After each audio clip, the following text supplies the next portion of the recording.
اے بنی اسرائیل، میرے وہ احسان یاد کرو جو میں نے تم پر کیے، اور یہ کہ میں نے تم کو اہل عالم پر فضیلت بخشی،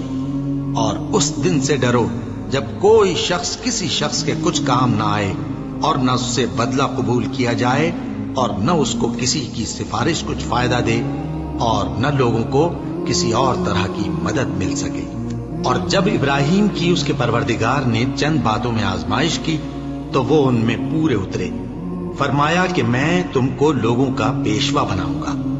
انہوں نے کہا کہ پروردگار، میری اولاد میں سے بھی پیشوا بنائیو۔ فرمایا کہ میرا قول و قرار ظالموں کے لیے نہیں ہوا کرتا۔ اور جب ہم نے خانہ کعبہ کو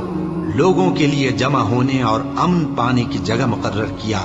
اور حکم دیا کہ جس مقام پر ابراہیم کھڑے ہوتے تھے اس کو نماز کی جگہ بنا لو، اور ابراہیم اور اسماعیل کو حکم بھیجا کہ طواف کرنے والوں اور اعتکاف کرنے والوں اور رکوع کرنے والوں اور سجدہ کرنے والوں کے لیے میرے گھر کو پاک صاف رکھا کرو۔ اور جب ابراہیم نے دعا کی کہ اے پروردگار، اس جگہ کو امن کا شہر بنا، اور اس کے رہنے والوں میں سے جو اللہ پر اور روز آخر پر ایمان لائے ان کے کھانے کو میوے عطا فرما،